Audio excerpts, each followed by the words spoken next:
Hi, you've tuned in to Radio Northern Beaches, your Listen Local station, right here on the Northern Beaches of Sydney. You can find us on your radio dial at 88.7 and 90.3 FM. Can't get to a radio? No worries. You can always stream our program live from anywhere in the world at rnb.org.au. And for listening on your own schedule, our podcasts are available globally at rnbpodcast.com.au. So be sure to follow and subscribe so you don't miss any episodes. Now, here is our latest podcast. Hi everyone, I am so stoked because I've got the man himself, Greg Donovan, the owner and founder of the Mundi Mundi Bash and also the Big Red at Birdsville. So I'm so happy to be talking to you, Greg. Yeah, it's great to have a chat today. So tell me, how many years has the Mundi Mundi been going on now? This is the 5th Mundi Mundi Bash. We had 2 of them in 2022. We caught up from a COVID deferral in 21, but yeah, this is our 5th year and it keeps getting bigger and better each year. Well, this is my first, and one of the reasons that I've come to this festival, and I'm not a real big festival goer because I don't like crowds or anything, but what people kept on telling me, and I heard time and time again, was how well organised and how well structured this festival is, and that was the trigger, I guess, for me to come here. I didn't want to go to any chaos, a Woodstock or, muddy sort of area where the toilets are really bad or anything like that. So that was one of the things that pulled me in. So well done to you and the team to make it so structured and well organised. Yeah, look, it's a huge job organising a festival like this, and we've got a great festival team. We work year round at the organisational side, and I mean, we go really well every year, but there's always room for improvement and changes, and every year we're focusing on those sort of things and improving it every year. It keeps getting better and better, and we made a lot of changes this year to continue to improve it, and yeah, I think people will see that and be happy. What kind of changes? Oh, look, we've structured the concert area with all seating ropes to make the seating more efficient and fair for everybody. We put little aisle markers for each aisle that we've roped into the concert area. We've put more PA and speakers up the back of the concert area, another extra big screen, put egress and ingress gates, and we've really expanded the side of the concert area. We've moved the stage back, so there's a bigger standing area. That got a bit crowded last year, so that's just the concert area. Out in the campground, we've installed another 2.8 kilometre road out the back. It's also all gravelled and done, so that makes more capacity. We've invested in a new radio network, a new control room and CCTV to monitor around the site. I've done more training of staff. The list goes on and on. Plus a myriad of fine-tuning of just about most of our major processes. Well, to pull off something like this, you need to have a group of people with the right skills. Where do you get them all? Well, funnily enough, 2 of them are my children. Laura, my daughter Laura, she's the general manager of the event, and my son Steve is the site manager. So they've got those 2 senior roles, and they manage all of the various event teams that report through to them. And we've got great team leaders in all our teams. Many of them been with us for a number of years, so they're really experienced. They know the event, and they just know what needs to be done, and we work well as a team. It's so just a great team to work for. Everybody's on the same level and just trying to put on the best festival we can. How easy or how difficult is it to get the artists to come here? Because this is all about a musical festival. A lot of people that I've been speaking to actually in the last couple of days have not only come for the music, they come here for the friendliness and the camaraderie and just coming from all over the country to be as one for a week. Yeah, look, it is. The music's obviously a music festival, so we've got to put on really good music, and we do. We bring some great artists together, classic artists from all Australian artists. But yeah, you're right, it's not just the music, it's the whole experience of being out here together. People come from every corner of Australia, they camp next to each other, they meet new people. It's just the great atmosphere, the great environment that we're in on the red dirt plains, the trip to get here, the trip to get back, all of those things, plus all the activities that we do, community building activities like our Big Blue Day, raising funds for Beyond Blue, our Nutbush Dance and Mundi Undi Run, fun things like that where people get dressed up and have fun, and that raises money for the Royal Flying Doctor Services. Yeah, so it's all of that all together. We've got a whole Mad Max theme and dress up stuff, so just about everyone here is bringing some sort of a dress up thing. I think that's exactly right. People love a dress up, don't they? And any excuse to put on wacky clothes and be a clown for a day, I think that's what brings people in. Now tell me, you've got the Birdsville one, the Broken Hill one. Is there any plans for another one? somewhere else in Australia?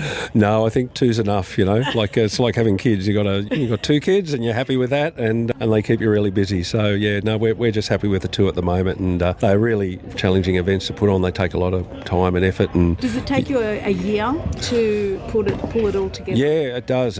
I mean, for next year's, we've already well and truly in working on the 2026 events. We've got most of our artists lined up for 2026 and done all that side of it. And then once these events conclude, we'll be launching 2026 and going through all the detailed planning for next year. So it just rolls on. Is it repeatable though? When you do it once, twice, you've got a formula in place, and all you do is repeat it and recycle, as they say. Is that how it is, or do you tweak it, or like you said, do you improve it? Does it make it easier the longer you do it? Yeah, look, it does. Obviously each year you refine it, you tweak it, and we improve it, and it's repeatable. We've got a good team that knows what they're doing, so we've done it many times before, but I'm not sure why it happens, but every year you're dealing with some new curveball challenge, left field thing, something that happens that you don't expect, and you try and manage those things, and then for next year they become part of your plan, how you deal with all that. So every year we're getting more experience at dealing with all sorts of scenarios and situations, but had so many challenges over the years in our Outback events, and we've overcome them all. That's great. Now, the other question that I wanted to ask you is, there's been a lot of reports recently about music festivals closing. Why do you think that is?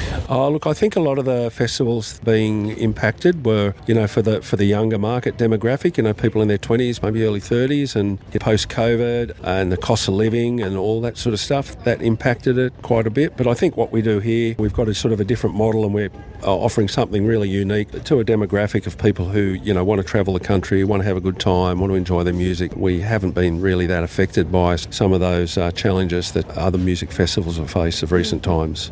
I think with all your experience and your team's experience, there could be some training on other festival people who want to, create a new festival or something, and get some tips and pointers, because at the end of the day we all win and the artists win, and we need to create those venues or those festivals to bring back Australian music to the people at the coalface. We've been talking about encouraging bands to come back into the pubs and clubs and all of that, so we can have that real connection, because with Spotify and all of those things, we're losing that connection with the artists. So with all your learnings, I'm sure you can have a training academy on how to put on a successful festival. Yeah, look, we are really good at it now, so it's a great team, and we could, certainly no problems in reaching out and connecting with other organisations and festivals and networking, and we've done that a little bit as well. We've got a new manager here. He used to be the general manager for Splendour in the Grass, so he's now joined our team, and so I think it's it's great. Perfect.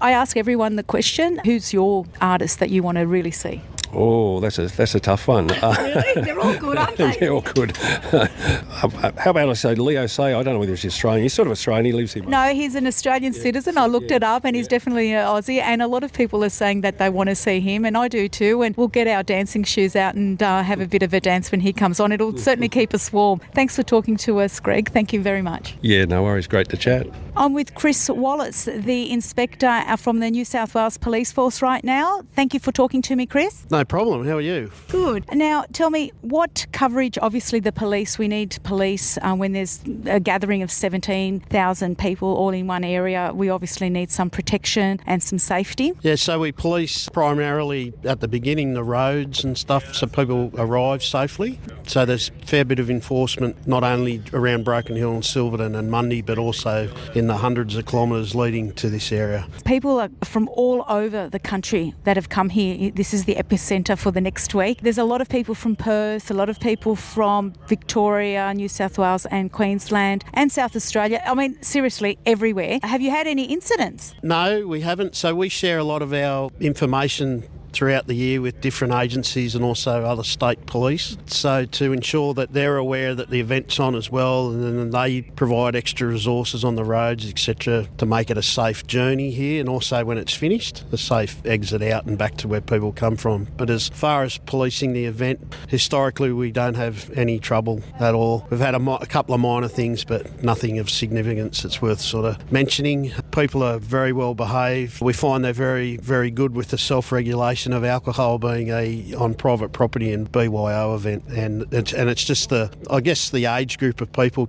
You got kids to middle-aged people to older people. Yeah, it's a really, really, really good event, and it's very well organised. I'm surprised to hear that, because when you do get 17,000 people, there's obviously disagreements and whatever, and when you put alcohol in the mix, there's usually some altercations and all that. So I'm surprised what you've just said, that there's no major events. No, I think from my point of view, I think it's got a lot to do with when you have a BYO event, you find that they're very self-regulated on how much they consume. They know when to stop. Very different to something that might be licensed where you can only drink in certain parts and can only purchase or consume alcohol between certain times. So I think it's like being at home for a lot of people. Like they behave themselves. There's no real hard and fast and rule that they have to do this and they have to do that. They just have to look after one another and have a good time. That's all it comes down to. That's what you also said. It's a family environment, and a lot of the older people, I guess the age demographic above 30 to 70, 80. So I think it's a bit more mature audience.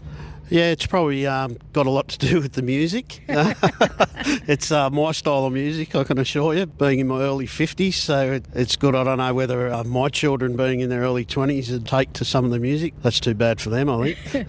Yeah, you're totally right. So you are the actual demographic of this festival. So tell me, how many police will be on the ground? So we sort of run a split operation. So we have an operation at the site itself. We have anywhere at any one time 10 to 20 police, and then in Broken Hill, as a prevention measure, we have about the same amount of police there doing road enforcement and also prevention strategies, looking for people that we believe may be up to no good, that may want to come out here and cause a few dramas with property theft and things like that. We sort of try and get on top of it before it happens. This is my first time, and reading the Facebook groups of Mundi Mundi, there was a lot of chatter about safety of your property, your caravan. Can I leave my chair out? Can I do this or that? How safe is it to leave your belongings outside of your van? A lot of the feedback was that it's really safe. Nobody pinches anything because you're in a defined area. You can find who the culprits are, and why would you do that? Yeah, I guess it's down to personal choice, but as a police officer, I'd probably recommend that everyone locks their gear up. Like, if you're not at your site, lock your stuff up. Like, there's a lot of people and you don't know. There could be someone who sees something as an opportunity to pinch or something like that. So if it's out of sight, it's out of mind. If you leave it out, and it gets pinched, well, it's a bad thing. We don't want to see that happen. Make sure that you lock up your van and any valuables, and then you can't go wrong, I guess. Yeah, that's right. You should lock your van up, your valuables, put them away, make sure your car keys and your car's locked, and any wallets, jewellery, things like that are locked away or hidden. Because as I say, there's a lot of people here. It only takes one thief to come along and spoil the fun for a couple of people, and we don't want to see that. So out of sight, out of mind. Are you based in Broken Hill? Where are you based? Yeah, so I'm in Broken Hill, part of the Barrier Police District, which borders the Victorian border, all of the South Australian border, and then across the top of the Queensland, New South Wales border. So we're about 24% of the state landmass. Wow, that's a huge area. I'm shocked to hear that you police such a vast area. How hard is it to police such a hard, wide, but also remote area? It has its challenges. We obviously don't have the resourcing that other parts of the state have access to immediately. We do have the ability to get it, but it's just a time constraint to get things. So, but you find in communities out west, they're fantastic. People band together. Not much goes on as far as criminality goes that we don't find out about, because people see, report things, they let us know. People are part of the community and they protect their own. Yeah, absolutely. Absolutely. Now tell me, from a music perspective, you said that this is your genre of music, that kind of thing. So who are you here to see, really? Oh, look, I'm a bit of a softie for Kate Sobrano. I know meet her every year and get a photo with her and stuff. Oh, really? Lucky you. Yeah, no, she's one of my favourites. Yep. And who else? Anyone else that you're keen to see? Yeah, look, Thirsty Merc, like them, and it would be good to see Leo Sayer. Oh, yes, Leo Sayer. I love one of his songs. What is it? Tall, long glasses, that song, Yeah. You're going to do some dancing? Yeah, well, I haven't seen him since Countdown, I think, in the 70s and early 80s, so... It'll be good. Okay, well, thanks for talking to us, Chris. I really appreciate it. You take care of yourself. It's Maria here, and I'm in the SES tent with Pam and Cody. Cody. Now, SES, what are you doing here at Mundi Mundi? What services are you providing? We're providing any assistance if somebody gets into trouble. For example, if there's a really high wind and an awning gets pushed over by the wind, we can go out and assist with that. I mean, just sort of things like that. And promoting SES. How many years have you been part of coming here and providing that kind of service? I'm a newbie, so I've only been in the SES since March this year. And you're on the microphone. Wonderful. Thank you for doing that. And Cody? We've been coming to the Mundi Mundi Bash for about 3 years now. Been very successful for both SES and also assisting the event organisers with multiple land searches and so forth taking place. And last year we had a bit of a strong wind gust come out of nowhere, so we spent half the night dealing with that. But no, it's all good. That's one of the things that nobody actually mentioned on the Facebook groups or people that have been here before that I spoke to. No one told me how windy it is. So how high can the winds get here? I don't have the exact figure, but it's certainly stronger than what the Bureau generally forecasts. The issue out here is there is no forecasting location anywhere nearby, so it's a lot of guesswork involved. And because we're out here on the Mundi Mundi Plains, there's no vegetation to shelter, so the wind just comes through and ploughs through anything in its way. Yeah, I was surprised that once you come over the barrier ranges where the wind turbines, I think that should give us a bit of a clue. If there's wind turbines, it's going to be windy. But once you come over that ridge, and as far as the eye can see, it's just flat land. And of course, the wind's just going to pick up. Yeah, 100%. So at the Mundi Mundi lookout there on a nice clear day, you can actually see the curvature of the earth. So you have an enormous amount of view, and you can actually see the Flinders Ranges, which is 400 kilometres away off in the distance.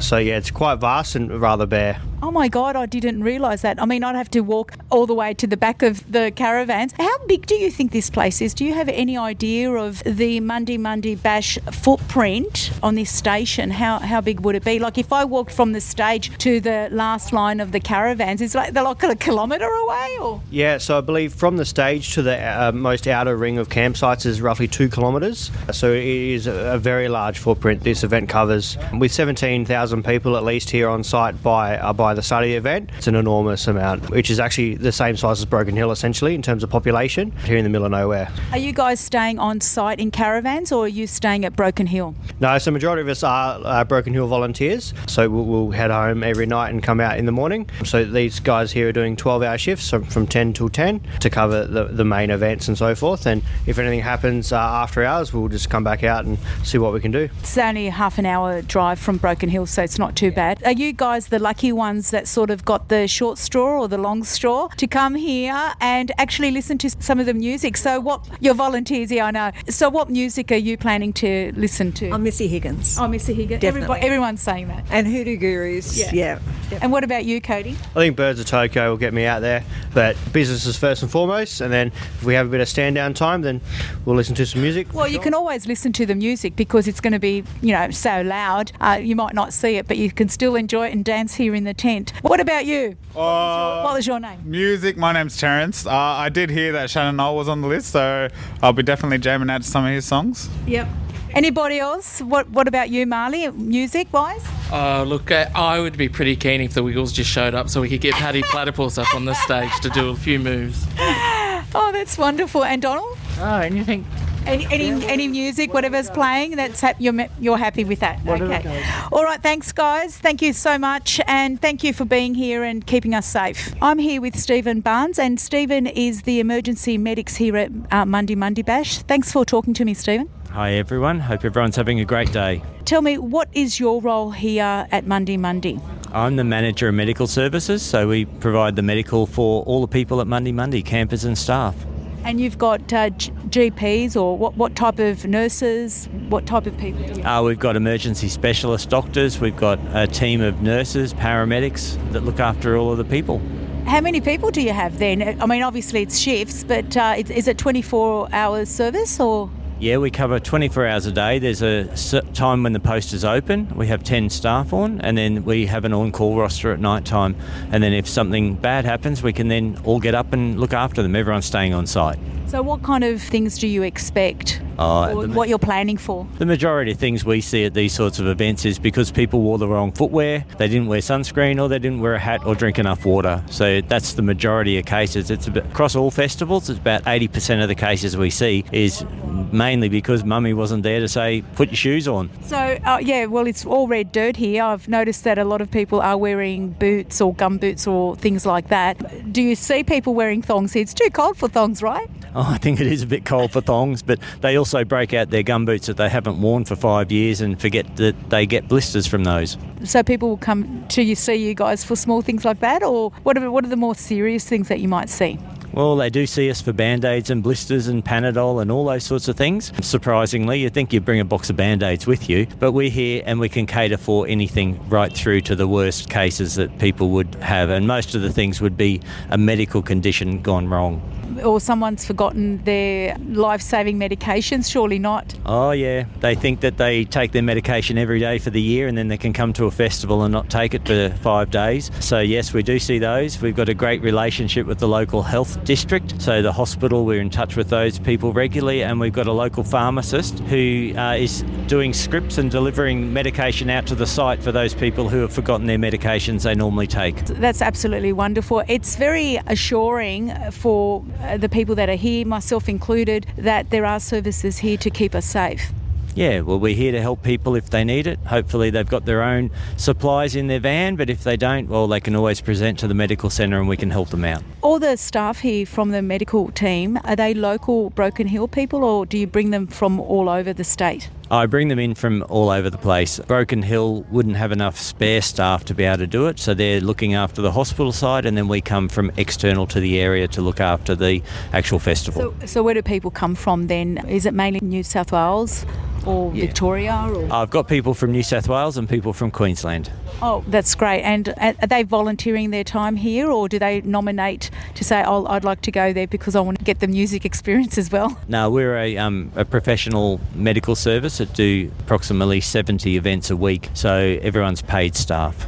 Wow, 70 a week. So you are very, very professional in terms of what to expect at festivals, the kind of ailments that are here. Have you got any anecdotes or funny anecdotes that you can give me that somebody maybe came and saw you guys? We have had people with broken shoes. We've had people whose glasses have broken and they need them screwed back together or taped up. We have people with clothing emergencies, like they need safety pins. There's all weird and wonderful things come through the medical centre. That doesn't sound like a medical service to me. That sounds more like haberdashery or something like that.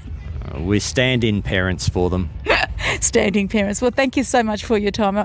Now, I've got to say, are you a Broken Hill local, or where are you from? I'm from Brisbane. Brisbane. And what, in terms of music, who are you here to see or hear? I have varied interests, so I'll listen to anybody. Whoever's playing, you'll be happy to listen to. Well, thank you so much for your time. Thank you so much. Have a great time, everyone. Hi, you're with Maria, and I've got Sean Greenwood here from the RFS at the Mundi Mundi Bash. Welcome, Sean. Thank you for talking to me. Yeah, no problems. It's great to be here. Now, tell me, why is the RFS here? What fires could possibly happen out here? Well, we've obviously got 6,000 odd caravans coming onto site. With that, 12 to 15,000 people. There's a fair risk. You're about 3/4 of the size of Broken Hill, and the risk here, full-time fire presence, was a good idea. How many times have you been coming to the Mundi Bash? This is my first time, and the first time that we've had crews dedicated to the Mundi Mundi site. I know that in the campsites where the people are with their caravans, they're allowed to have fires for cooking and even keeping warm. Is that where, I guess, you guys come in place, is in case there's some sort of fire that takes over, or even campfires inside the caravan with gas? Yeah, it's all of that. It's the campfires, and then we'd encourage people to remain responsible with the size of their fire, and to make sure that it's monitored by a responsible adult, preferably a little bit sober. And yeah, there is a risk with the 9 kilo the gas bottles associated with the caravans and the power sources within the caravans. In all likelihood, we're not going to have an issue with fire on site, but if something does occur, we need the ability to be able to respond quickly to whatever eventuates, deal with it, and minimise any damage or potential. And you've got this huge truck here and so forth. What is this big sort of semi-trailer contraption? Yeah, so this is our mobile control centre. So it allows us to have communications with all our district office for the far west and western border area, also communications back to Sydney. Associated with the risk with the Mundi Mundi site, we've got hundreds of campers at Penrose Park, we've got hundreds of campers in and around Broken Hill. So anything that occurs around that broader area associated with that Mundi Mundi bash, we're able to coordinate any response needed for fire from here and make sure that it's responded to appropriately and with the right number of resources. How many fire stations? I noticed that big truck there is from Wilcannia. Is it Broken Hill? Give me the suburbs that everyone comes together. Okay, so yeah, we've grabbed the fire truck from Wilcannia. It's one of our brand new appliances. It looks shiny. Yeah, it is. It's about 6 months old, that truck, and it's good to see that new resources are coming out into far western New South Wales. The crews that we've got on site currently, 3 of the guys are from Western Sydney and one of the crews from Broken Hill. Again, with the risk that is here, we had to bring some crews in with some fairly specific skills to deal with fires in caravans should they occur. So are you a Broken Hill local? Yeah, so I'm the district manager for the Western Border team, so I'm based out of Broken Hill, and my area takes in about 148,000 square kilometres and the unincorporated area of New South Wales and the Central Darling Shire. I asked the SES guys how big this footprint is at the Mundi Mundi Bash, and they told me from the stage back to the last sort of circular where the caravans are, it's about 2 kilometres. Do you have exactly how much the footprint is here? No. Is it about 10 acres? Or? Oh, it would be far more than 10 acres. You're probably looking at a couple of hundred hectares in size, but if you chatted to a couple of guys in the control room, they'd be able to give you the full size of the footprint from the site. I can't believe just how mammoth, and it's so easy to really understand when you see the logistics and just how vast it is, that it is the biggest outside music festival, and how they pull it off, it's with people like you. Yeah, and the credit to the organisers. There's obviously a lot of work gone into preparing this site. Lessons learned over the years that they've been running the event. From a whole of service perspective, we've got all of the emergency services present, working with the event organisers to ensure that the patrons are as well protected whilst they're in Mundyville as they can be. And tell me, what brings you here in terms of music? Oh, I'm a bit of an 80s rock tragic, so I'm really keen to the Hoodoo Gurus, Rose Tattoo. They're The Angels. What about my favourite band? The Angels. And the Angels, yes, and very, very excited to see the patrons having a really good time. Yeah, thanks a lot. Thank you so much for your time. No worries, thanks very much. Australia, the lucky country. We've got meat pies. We've got the world's best beer. But most importantly, top of the list, we've got Radio Northern Beaches 88.7, 90.3. Now hitting the entire world on www.rmb.org.au.